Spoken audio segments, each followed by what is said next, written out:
You are listening to the New Jersey Business Podcast with your friend, host, all-around good guy, and co-owner of Get It Cleaned, Paul Valverde. Now, on to the show. What's shaking New Jersey? Thank you so much for joining us once again. Today, I have the extreme pleasure to have a special guest, Thom Shea. Thom Shea is a retired Navy SEAL, is author of bestseller Unbreakable, A Navy SEAL's Way of Life, and also founder of Unbreakable Leadership. Thom, thank you so much for joining me today. Welcome to the show, man. Brother, thanks for having me. I appreciate the patience that it's taken to get me here. Thank you. Hey, listen, we had high expectations about spending this time together and just offline. I told you I've read your book and I loved it. It really contributed to my personal growth. Good. And so I'm really looking forward to our time together. And I know our listeners and viewers are going to enjoy the things that we're going to discuss. So, Thom, I'd like to ask you to please give us some background. Tell us about yourself, anything you want to share. Well, again, thank you. I'm Thom Shea. I'm a retired SEAL. I was in the SEAL teams for 23 years. And boy, I retired 8 years ago.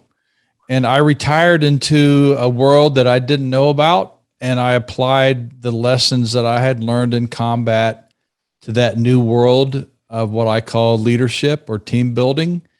And I have been quite invested in developing teams and leaders in the past 8 years. And I'm really interested in how people function. Yeah. I know you guys, I know Unbreakable Leadership focuses on mentoring leaders in times of chaos, right? And I'm sure you've faced a lot of that in combat. And it's great, I believe, that you're able to draw lessons from there and apply it to everyday life, particularly leadership. I know that the book that you wrote, it's in great part dedicated to your children. Is that right? Yeah. So I always think it's funny, like when you say you read the book, and I didn't intend any other human to read it. I'm a very private human being, or I used to be, until my wife told me I can't be that way anymore. But I wrote the book for my kids in 2009 during a combat deployment because Stacy, my wife, had asked me to write down things I wanted the kids to know and do in case I died. And but boy, I survived. And I didn't have an intent to write a book. It was just emails back and forth. And gosh, I think I started it in 2011, trying to compile it into a linear, book or manuscript. And when I completed it, we had 5 copies of a book titled Spartan-Wife printed out because as anybody's tried to write a book, it's the hardest process in the world. You think you can, everybody writes 1,000 texts a day and 15 pages of emails, but try to write 1 page a day contextually about a topic. It's very difficult. Yeah. So my topic that meant a lot to me was strong men are only that way because of Spartan woman, or this phenomenon that women need to be stronger than men. And I wanted my kids to know that moving forward, because I have a daughter that's now interesting. She's an Apache pilot in the Army. Wow. And I wanted her, because this was a long time ago. Long time ago. Mm-hmm. And I wanted her to know that she had to be strong and in an environment that doesn't allow women to be strong that much. Not solo, not by herself strength, but the ability to partner with dumbass men that can't do anything until they're told what to do. And that was one of them. So the Spartan Woman book became Unbreakable because the publisher said, bro, man, nobody cares about women. They care about SEALs. And wow. I wish I could repopulate it into Spartan Woman because it would probably have a better readership. And, but it was just 13 lessons I wanted the kids to know. That ended up 13 lessons about manhood, about being a warrior, about being a dad, and about having fear or not facing fear and all the different shenanigans that I was going through. Yeah. And that's the book.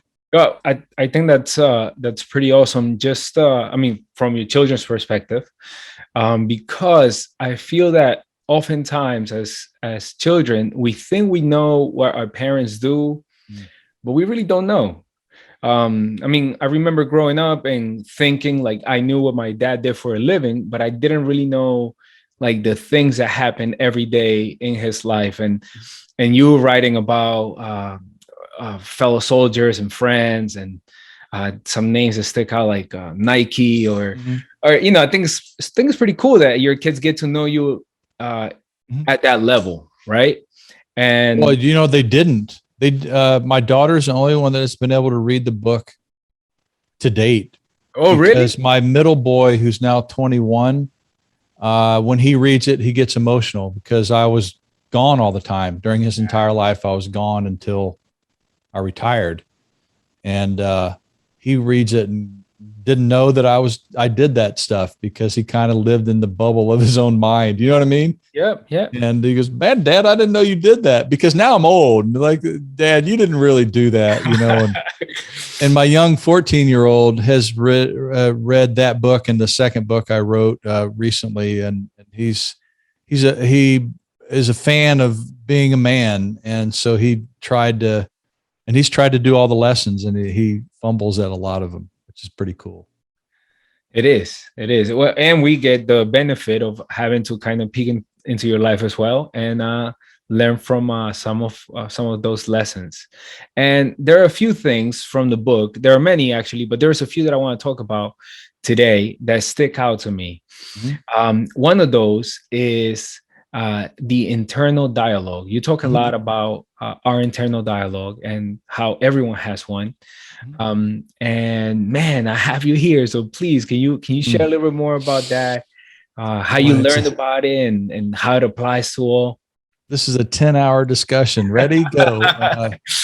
So every human has a lot of similarities, and one of them is how we make sense and define ourselves, and how language is inside of our. So how I call it internal dialogue, the language that is being spoken inside of you, whether you know it or not. It tells you who you are, what you're going to do, what you're not going to do, who to hang out with, how far you can go. And there's not a lot of teaching or experiential guidance in that. So it's the quitter machine. If you don't learn how to process things, you spend a life quitting.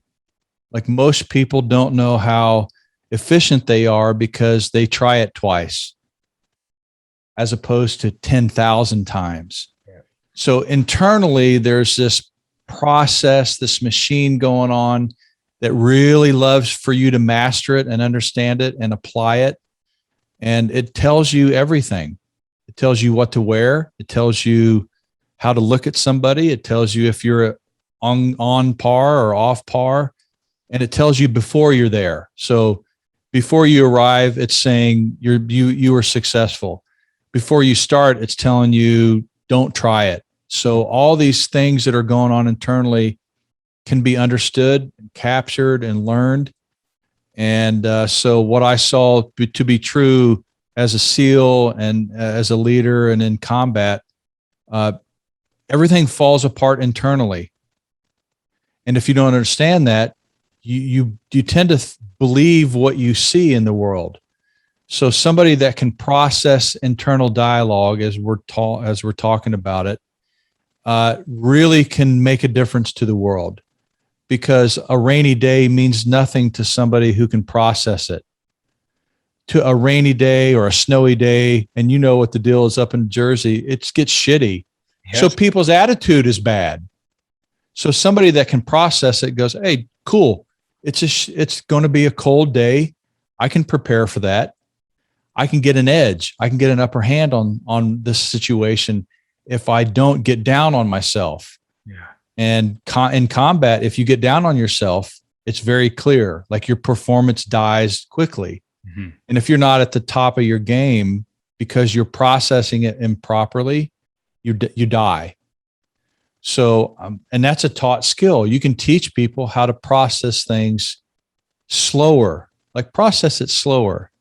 Don't process it at warp speed. Process it slower. You're getting shot at. Okay, where are they? Instead of reacting, ask yourself simple questions internally. And so the teams teach you internal language and internal processing.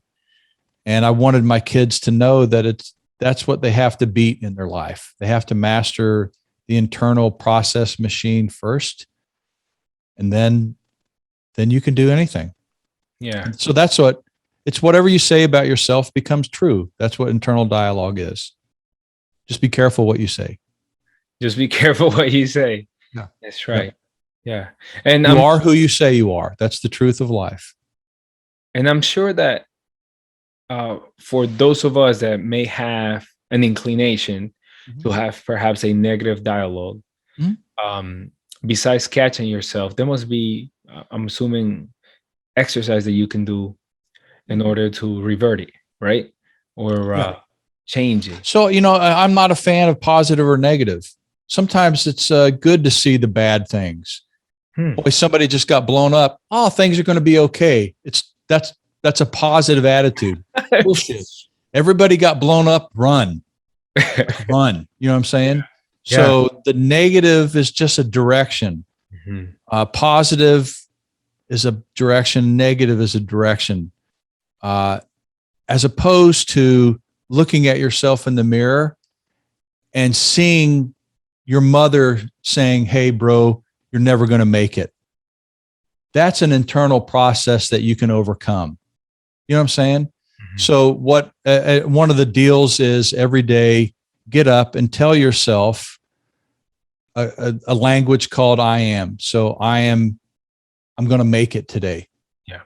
I'm going to do something hard today. Like I am going to run 10 miles. Cool. Or I'm a runner, like basic things. I'm a writer. Because what do writers do? They write. What do runners do? They run. What do leaders do? Bro, they're going to go lead. But fundamentally, that's the process of language, is be careful what you say, the structure of what you say, because it will design your day. So if you say you're a writer and leave it at that, you'll write. If you say, I don't really know, I'm trying to figure myself out, somebody else is going to tell you who you are. Yeah. And so that internal stuff that's going on, capture it very early in the day and make it so that a 5-year-old can understand. Like, I'm hungry and I'm going to go or I'm thirsty and I want coffee. Good. Do that first, as opposed to what everybody else does. 80% of the humans do it the opposite. They wake up and say, I'm not adequate. I'm not a good parent. Today sucks. I hate my job, which means I suck at my job. You know what I'm saying? Yeah. Boy, gosh, it's snowing outside. Maybe I'll go in late, which tells them that they're not functioning. So, and then they keep trying to overcome that disaster that's going on internally, as opposed to, hey, I get another day. I get one more day. What am I going to do today? And it makes a huge difference of what you say there. And I made it complicated describing it, but I'm a big fan of how you process the world. Yeah. No, and ever since I've read about internal dialogue, and in a sense, I connected it with the idea of mindset. And yeah, it's a huge difference. Just as you said, in the language you use, right? Sometimes, internal dialogue, as I said it, is a language-based phenomenon, like a structure of language. Yeah. Mindset is how you action your life. So okay, we're distinguishing the two. Yeah. So a no quitter mindset. Yeah. That means once I've made a promise, I'm going to die or I'm going to accomplish it. Because a no quit mentality, mindset, creates action. Yeah. You know what I'm saying? Yeah. Or like even everybody laughs at this, but the vow of marriage. You and I are going to stay married until we die, bro. You know what I'm saying? That's a commitment. That is a mindset.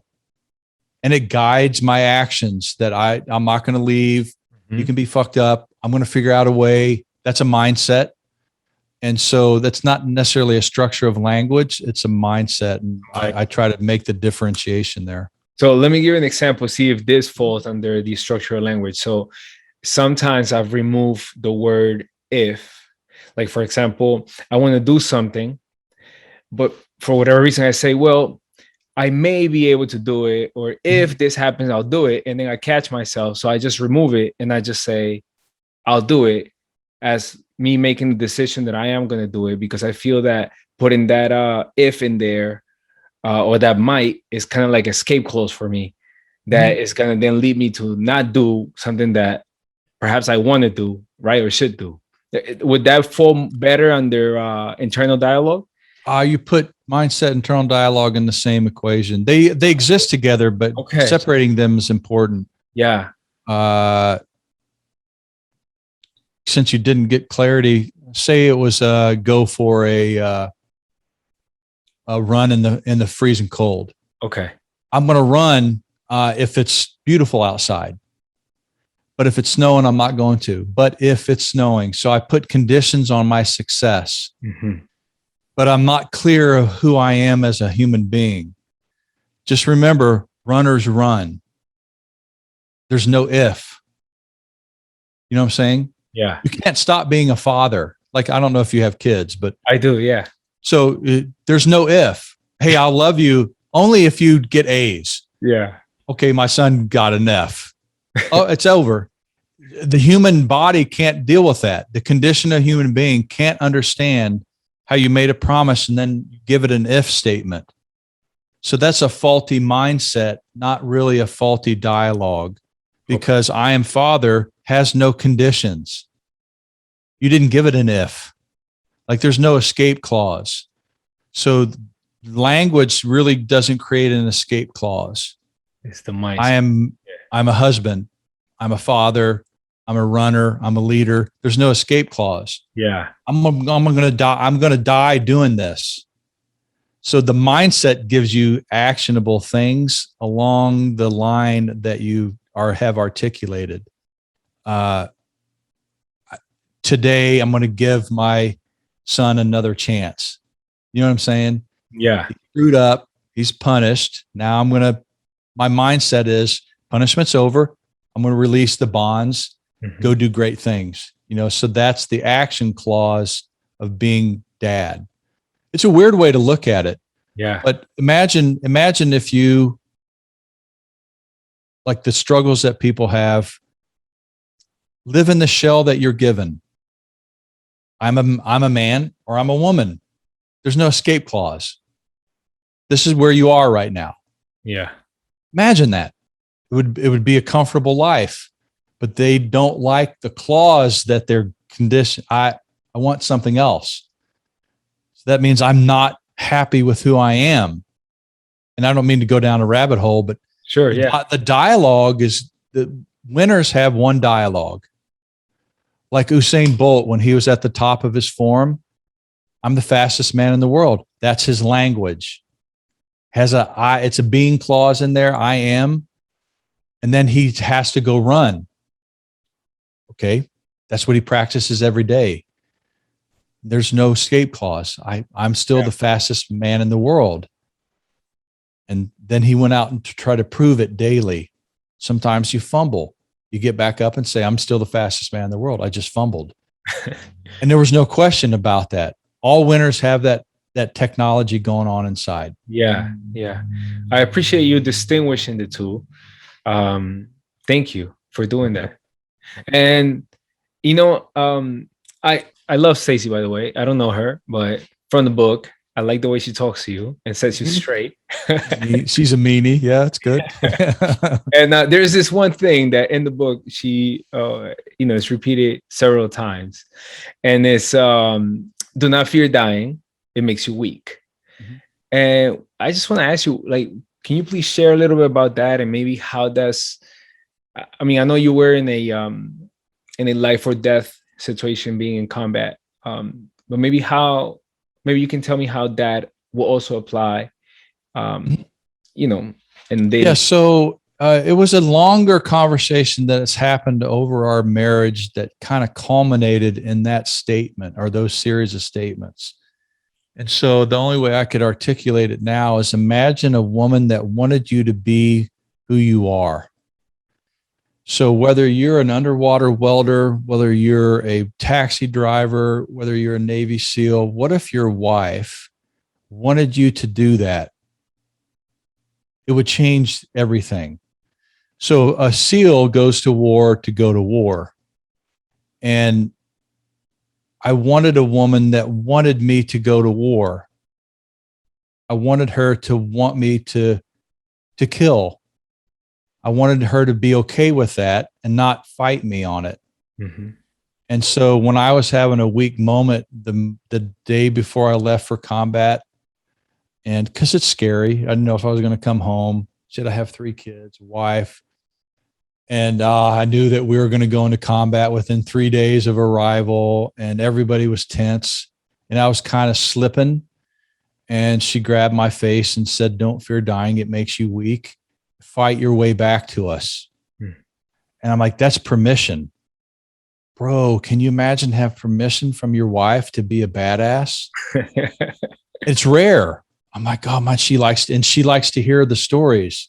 She likes the gruesome side of it, the killing and the pain of it, and me falling apart. And she would laugh and she'd say, "Yeah, I knew you were a pussy. I knew you'd give in." And like, no, I didn't. And so she liked to hear all the man stories that a lot of women don't want to hear, because they're like, "Oh my God, you're going to die." And it helped me in the moment that in combat, when I was slipping, like I thought I was dying in one of my combat engagements, and I was kind of giving up on myself.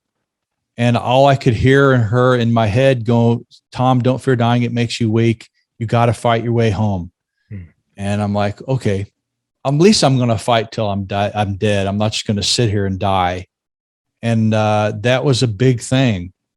And I really wish every man would have a woman that wanted them to be whatever they do, Yep. even the shitty things. And I didn't mean to say any of those things that I mentioned were bad or good, but imagine if you were a taxi driver and your wife wanted you to be a taxi driver. And when you walked in the door, "Dude, how many did you have today? Oh, cool. Did you meet anybody new?" That would be invigorating, as opposed to, I can't talk about anything.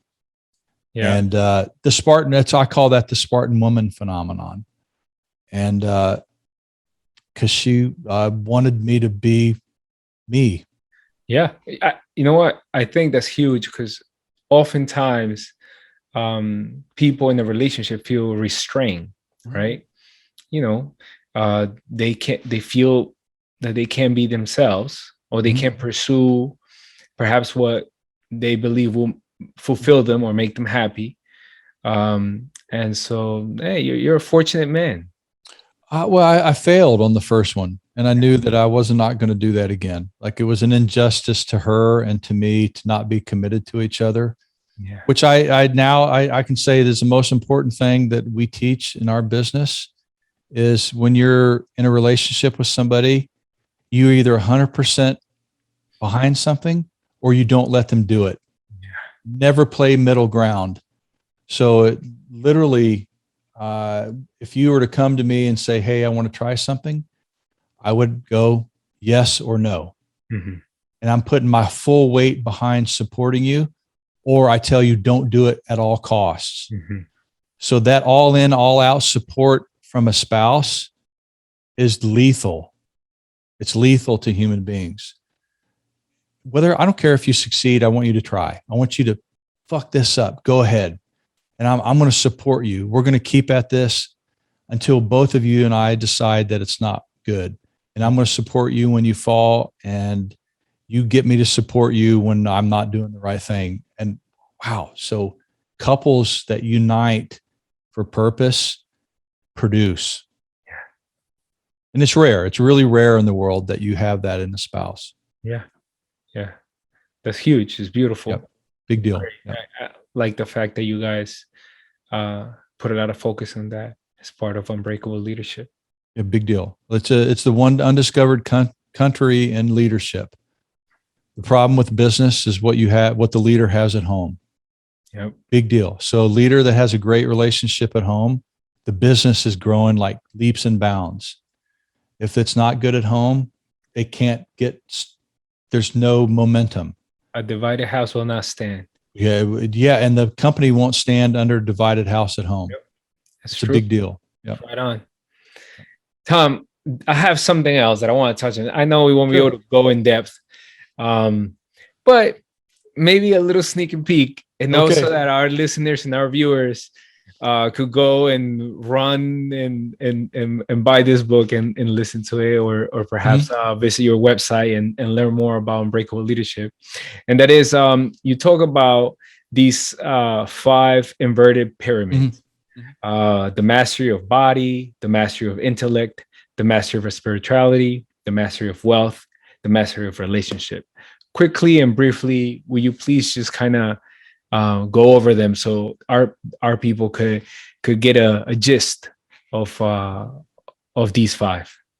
I created the visual of an inverted pyramid because things like if you put a pyramid on the ground, like the pyramids in Egypt, it's a big base and has a pinnacle that it arrives at. Yeah. It's actually the humans don't start with a big functional base. They start with a really shitty base, small base. So human growth starts small and then grows bigger. So that's what I use as a visual reference. And there are 5 areas of life that all humans have in common: their body, their brain, their ability to pursue a job, which is wealth, relationships, and spirituality. Whether you're agnostic, it's still how you connect to everything in the world. Mm-hmm. So those 5 areas are what I'm uniquely interested in teaching leaders and teams, is to function in those 5 areas efficiently. I didn't think the relational would be so profound in business. And the spiritual in business is very measurable, because spiritual is how you create ripples. Yeah. How I can influence you, you can influence somebody else. But all we're doing over here is making Tupperware, but your influence prevented him from committed suicide, and he has a great kid that becomes president. Yeah. So that's what spirituality is, but you can measure it. And so what we now do, to not make it too complicated, there's 5 areas of life. They take 6 hours a day, not in each, but total of 6 hours a day to make those 5 areas grow. Mm-hmm. And our training teaches you how to grow those 5 areas by having a baseline. Yeah. And oddly enough, the relational has been the most profound. Like I keep saying, these 3 things to do in relationship will move you, but they're the most difficult to do. Whoever, the man or the woman, doesn't matter. Whoever initiates this conversation, it's a 30-minute deal every day for the rest of your life, that you have to listen first to your spouse. That's difficult. You have to listen. So all the men that I put through training, it took them 3 months to do it for 21 days straight. I don't have time to listen to my wife. Then get divorced. I mean, you can't listen to your wife for 10 minutes. 10 minutes. 10 minutes. You can't listen to her because you think you know her. Give her to me for 10 minutes. I'll tell you something you don't know, because the art of listening is real human skills. Yeah.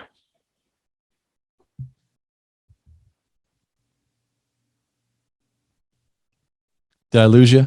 No, not at all. I'm following. Okay. I'm following you. It got frozen. So yeah. The art of listening is a skill. So if I listen, I have to not make you wrong and never judge you. So, and then you get to learn your wife. You get to date your wife for the rest of your life. Yeah. So listen to her or him. Listen to your, whatever. or any type of relationship, your son, kids, listen first and then speak committedly. No drama, just action, boring, stupid action stuff. Stacy, I'm going to go run 5 miles. I'm going to get on a podcast and I'm trying to learn Spanish. Just be boring. Don't add spice to it. It's not really helpful. And then have 10 minutes of intimacy every day. Touch, acknowledge, kiss, something that's intimate to both people. It takes 30 minutes a day. If you do that, your life will change. Yeah. But come to find out, people can't do it. It's difficult. Listening is one of those things that if you like to talk, then you're going to cut people off. If you consider yourself a problem solver, then when they are just sharing something, you're going to assume that they want you to solve it for them, and you're going to try to give them a solution when that's not what they wanted. And then the other one, which I think was one of the things I struggled with the most, was that I love having a conversation. I just had the horrible habit of thinking of what I was going to say while the other person was still talking. Yep. And I remember one day I was talking to someone, and he says to me, "Are you listening?" And I'm like, "Yes." And he says, "No, you're not. I can see it in your face. You're thinking about what you're going to respond, so you're not listening." And for a second, it was going to rub me the wrong way because the way he said it. But then I realized that he was right. That's what I was doing. And so I tried to be intentional about it. And so every time my mind starts going somewhere, I'll catch it and say, wait, listen, wait until the end and listen. So yeah, you mentioned a few other things, but that's definitely huge. It's definitely a discipline to develop. And it's beautiful when someone listens to you, right? It's great. There's a time to problem solve, but relationships are built out of knowing who the other person is and what they're doing. Because it's very hard to relate to somebody other than that. So we're married. Why? What does your husband do? He leaves at 9. What does he do? What is he committed to achieving today? What's he working on? What are his struggles? We don't really talk about that. Then what the hell do you do? Yep. I stay at home. What does he know that you do? I raise the kids, which I think is the hardest job in the world. Anybody that says a stay-at-home mom is not a complete freaking warrior has no idea what they're talking about. Yep. So that listening, it's a small fraction of time. I don't know if I lost you there. No, I'm here. I'm listening. Are you still there? I'm still here. Yep. It freezes on my side. Okay. So the listening is a small fraction of time. So you don't have to listen all day. So if you and I are going to be in a relationship, you know that you have a small window to share without me doing anything but listening to you. Yeah. I can't change it. I can't alter it. I can only be available to you. Mm-hmm. So you can share, hey, I want to be a stripper. Okay. Yep. And I can't judge you for it. And then I get to be myself and say, this is who I am and what I'm doing. And then we kiss, we touch. Like I'm a big butt grabber. I hate to say it, but I have to touch Stacy's butt, brush by it or something. If it's embarrassing, cool. But that's me being intimate. She has to be acknowledged for how she looks. It's not vanity, but that's her intimacy. Like if I don't do that, oh dear God, what's not going to happen? You know what I mean? And it's not anything worse than my having to be physical. Yeah. And so what that has to happen. When we get that, then you can put something on the table, meat on the table to solve. Hey, Tom, this is real. Okay. So that part of our relationship is concrete now. I need your help. But I need your help is not a conversation of sharing. She gets to share who she is and what she's up to. I get to share and we consummate it, so to speak. And then you go to work for you got to try to solve. Everybody's in the business of solving problems anyway. Yeah. But if you don't listen first, you're screwed. And the greatest thing that leaders do is talk last. Like, I want to know what's going on. Mhm. I don't want to tell people what's going on. I have to know what's going on, because every day it's going to be something new. And that newness is listening. Yeah. I don't know if that's helpful. It is. It is huge, huge. And it's interesting, if folks, when they read the title or the description and says retired Navy SEAL, I don't know what they thought the conversation would be about, but we've been talking about listening, and we were talking about relationship, and we were talking about all those important things for life. So yeah. Thom, our time is almost up, but I want to ask you a question. You mentioned you have a new book. Can I have the title of that book? Yep. It's called 3 Simple Things Leading During Chaos.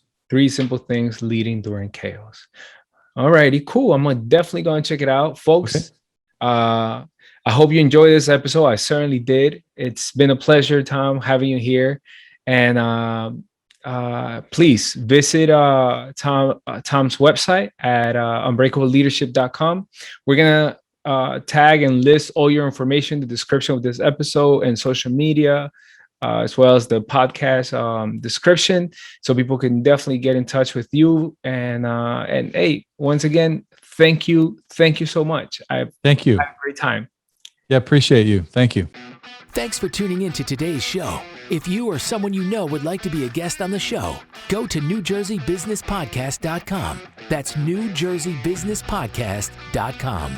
We can't wait to hear from you and your business. You can also visit our website to learn about sponsorship opportunities and how to qualify for a complimentary gift. Thanks again for listening to the New Jersey Business Podcast.